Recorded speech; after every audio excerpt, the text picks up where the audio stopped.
अस्सलाम वालेकुम रहमतुल्लाह। मैं हूं नात खां वकार महमूद हाशमी और आप सबको एक बार फिर मेरे यूट्यूब चैनल पर खुशामदीद। दोस्तों, आज की वीडियो बहुत ही इंफॉर्मेटिव है और इससे आप मेरी तरफ से एक नया तोहफा समझें। और बल्कि अगर मैं ये कहूँ कि मेरी तमाम पिछली वीडियो से ज़्यादा इंफॉर्मेटिव वीडियो है तो फिर भी ये बात कोई गलत नहीं होगी, क्योंकि सॉफ्टनेस पर मैंने वीडियो बनाई है। और सॉफ्टनेस एक ऐसी चीज़ है जिसकी नात में बहुत ज़्यादा, बल्कि सबसे ज़्यादा डिमांड है। क्योंकि कोई बंदा सुरीला सुनना पसंद करता है, अगर दूसरा बंदा वो सुरीला नहीं सुनता, लेकिन सॉफ्टनेस एक ऐसी चीज़ है जो हर किसी को अट्रैक्ट करती है, अपनी तरफ खींच लेती है। तो सॉफ्टनेस एक आवाज़ का बहुत ही खूबसूरत आकार है। इंशाल्लाह मैं इस पर आज काम कर रहा हूँ, तो इंशाल्लाह आपको मेरी वीडियो से बहुत फ़ायदा होगा। जो भी रियाज का तरीका है स्टेप बाय स्टेप मैं आपको बताऊँगा। तो आपसे यही गुजारिश है कि मेरी वीडियो को लाइक कर दें और मेरे चैनल को अपनी सब्सक्रिप्शन में रखें। नंबर 2 पे ये है कि जो आप मेरे साथ फेसबुक पे लाइव बात करना चाहते हैं तो मेरे अपने एक पेज का लिंक डिस्क्रिप्शन में दे दिया है, उस पेज को जाके लाइक कर लें। जो मेरा पिछला पेज था 20,000 फॉलोअर वाला, वो हैक हो गया था, तो मैंने नया पेज बनाया है। तो इसमें मैं हफ्ते में 1 या 2 दफ़ा आपसे लाइव बात किया करूँगा, तो इसे आप लाइक कर दें। तो आपके मैं जितने भी लाइव सवाल हैं उनका मैं आपको जवाब भी दूंगा और आपसे बात भी करूँगा इंशाल्लाह। तो अपनी वीडियो का आगाज़ करते हैं। सॉफ्टनेस क्या चीज़ है, रगी वाली आवाज़ क्या है। मैंने पीछे एक वीडियो में बताया था कि रगी वाली आवाज़ क्या होती है। रगी वाली आवाज़ भी सॉफ्टनेस के साथ उसका बहुत हद तक ताल्लुक है। तो मैं आपको जो रियाज का तरीका बताऊंगा उससे रगी वाली आवाज़ भी बन जाएगी, आपकी सॉफ्टनेस भी बन जाएगी। रगी वाली आवाज़ वो आवाज़ है जिसके हम सुरें तो हम ऊंची लगाते हैं, लेकिन उसके लिए जोर नहीं लगाते, ठीक है। एक खुली आवाज़ होती है जिसके लिए हम हाई नोट्स लगाते हैं, ऊंची सुरें लगाते हैं और साथ जोर भी लगाते हैं। और एक है रगी वाली आवाज़, सुरें हम ऊंची लगाएंगे लेकिन जोर नहीं लगाएंगे। मसलन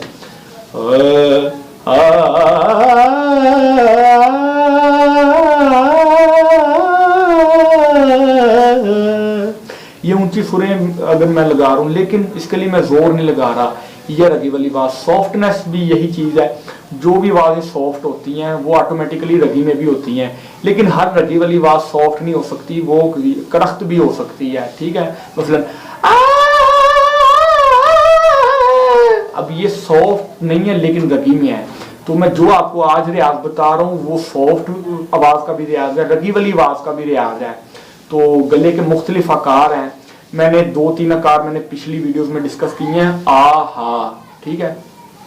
आ क्या है, हा क्या है। छाती से रियाज करना हो तो हा, ये मैंने 2-3 आकार बताए हैं, ठीक है।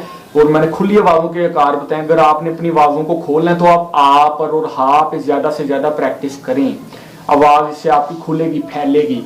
अच्छा, और जो सॉफ्टनेस वाले आकार हैं, अब ये जो खुली आवाज़ों वाले आकार हैं, जारी बात है वो सॉफ्टनेस के नहीं हो सकते, इससे सॉफ्टनेस नहीं बन सकती।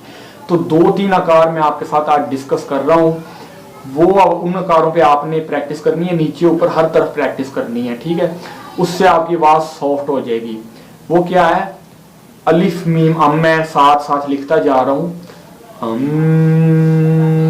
ठीक है। इसके अलावा एक और है अंग, ठीक है। इसके अलावा एक और है अन, ठीक है। अलिफ नून अन, अलिफ नून गाफ अंग और अलिफ नून अन, ये 3 आकार हैं।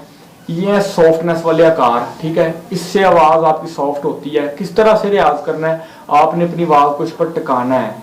अब इस तरह से नहीं करना यार। कुछ लोग, मैंने बड़े खान साहबों को देखा है, उनको मैंने बताया कि यार ऐसे रियाज करो, तो वो कहते हैं अपने गले को खोल लेते हैं। तो कहते हैं लेकिन मीम को खुला छोड़ देते हैं। वो आकार का फिर क्या फायदा जब आपने आ ही करना है आखिर में, ठीक है। का मतलब है यहाँ पे गला टिकाना है। अब जो अंग है, अलिफ नून गाफ अंग, उसका जो गाफ साकिन आपने नून पे आवाज टिकानी है। अंग और अन और अंग में फर्क है। चाहे उसका अलिफ नून है लेकिन जो अंग है उसका एक गले का आकार अलग बन जाता है, अलिफ और जो नून है उसका गले का आकार अलग बन जाता है, ठीक है। दूसरी बात एक और मैं आपको बतानी है, अगर आप इसी पर ही रियाज करेंगे, सॉफ्टनेस पर ही करेंगे, फिर आपकी जो ऊपर वाली आवाज है वो बंद होना शुरू हो जाएगी। इसका आसान हल ये है कि आप पहले 10-15 मिनट आप खुली आवाज में रियाज करें। मैंने पिछली वीडियोस में खुली आवाज का रियाज बताया है, ठीक है। आप नीचे वाली सुरों पर पहले शुरू करें खुली आवाज, फिर दरमियान वाली आवाज, फिर हाई नोट्स पे करें, ठीक है। फिर उसके बाद आप 10 मिनट के लिए आप सॉफ्टनेस पे काम करें। उसके बाद फिर आप 5-10 मिनट आप खुली आवाज पर तवज्जो दें। ठीक है, जरूरी आपने ऐसे नहीं करना कि सिर्फ आपने सॉफ्टनेस पर ही काम कर रहे हैं और गला, आपका गला सॉफ्ट तो हो जाएगा लेकिन उससे बंद भी हो जाता है गला। ठीक है, क्योंकि बावकात आप ये रियाज नहीं भी सही कर रहे होते। तो मैं आपको करके भी बता रहा हूँ प्रैक्टिकली।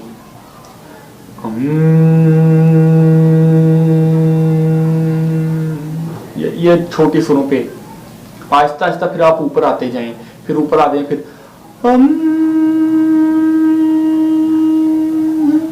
ठीक है। उसके बाद नीचे वाली सुरों से ही स्टार्ट लेना है,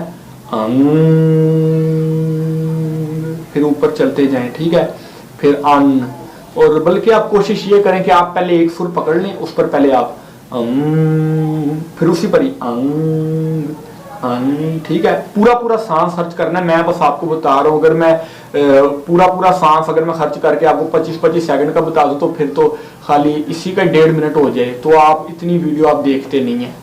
तो आपने पूरा सांस खर्च करना है, पहले एक सुर पकड़नी है, उस पर ये तीनों आकार, फिर आहिस्ता आहिस्ता आपने ऊपर की तरफ जाना है। दरमियान वाली सुरों पे आप जितनी प्रैक्टिस करें आपके लिए बेहतर है। ज्यादा हाई नोट्स पे आप इन सुरों पे रियाज करेंगे तो आपकी आवाज बंद हो जाएगी। ठीक है, हाई नोट्स पे भी प्रैक्टिस करें लेकिन कम, पहले उतना करें जितना आप इजीली कर सकते हैं। फिर आहिस्ता आहिस्ता आप दिन गुजरने के साथ साथ अपनी इस कैपेसिटी को बढ़ाएं, अपनी रेंज को बढ़ाएं। तो उसके बाद फिर आप साथ खुली आवाज का भी रियाज करें। ठीक है, रगी के साथ, सॉफ्टनेस के साथ खुली आवाज पे भी आप तवज्जो दें ताकि आपका गला बंद ना हो। फिर आप दोनों तरफ रियाज करेंगे, वो बैलेंस हो जाएगा, इंशाल्लाह आपकी आवाज बहुत अच्छी तैयार हो जाएगी।